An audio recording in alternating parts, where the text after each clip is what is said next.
The curriculum of the program evolved. I stated a little earlier that the first program, I believe, had 3 courses. The current program has something like 60. It's sort of interesting that when you ask the original founders of the organization, some of them actually thought that the summer program would not necessarily need to exist several years down from when it was founded. The notion was, well, there are these 3 or 4 courses. We will teach the next generation of teachers. They'll go out to their home campuses and they'll teach that stuff. And then nobody will need to come to Ann Arbor in the summer. That never happened. Even the most basic courses are still very well attended in the summer program and are still taught. They're not taught in the same way. We've adapted to more contemporary methods. But the basic stat course is still there. We still get plenty of people who like to come and take it, some because they've heard of our reputation as excellent teachers. It's also the case that it turns out that for many people, summers are a good time to devote to this kind of technical training. So the summer program is again a useful place to come to.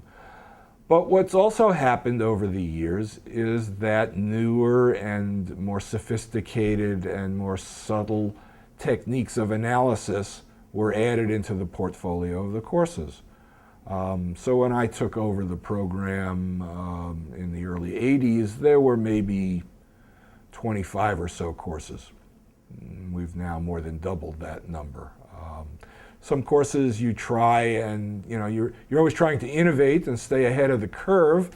Sometimes that works. Sometimes you try a loss leader in a marketing sense, and sometimes that works and sometimes it doesn't. There were some courses we thought would be niche courses and serve a small community. I'll use the example of maximum likelihood estimation, which when we first innovated that course in the late 80s, we thought if we had a dozen students, that would be enough.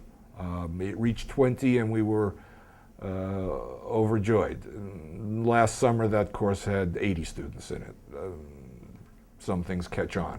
Other courses I tried didn't quite have such a successful outcome. The program became so complex in some sense, and the demands on it so more extensive, that in the mid-'80s we created something called the Summer Program Advisory Committee, and I would invite in once a year a group of experts from the world of social statistics, social science statistics, and we would spend most of the day first analyzing what happened in the previous summer and then thinking about what we ought to do in the future. And these were the people we relied upon to let us know, these were the experts, what's out there that we should be paying attention to, what should we be investing in, what's a good educated guess about what the next thing should be.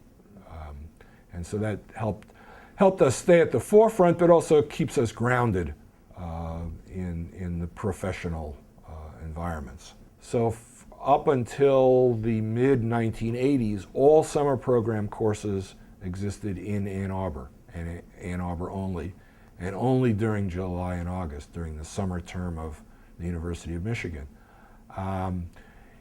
In the mid-'80s, we decided to experiment with holding courses at other locations. We now hold courses on 4 other campuses. We also innovated in the format for the core program, and the longest part of the curriculum, the longest running part of the curriculum, features courses that meet 2 hours a day for 5 days a week for 4 weeks. Again, in the mid-'80s, we started to experiment with courses that made 8 hours a day for 5 days. This opened us up to a whole new clientele of people who could not spend 4 or 8 weeks in Ann Arbor. Often these are professionals with full-time jobs. Maybe they can get away for a week from home. We suddenly tapped into that whole market, and that helped explain a lot of our growth moving things to other locations also allowed us to cater to people who couldn't spend the money to travel as far away from home, and so we could capture people on the East Coast or the South or the West, wherever we held a workshop.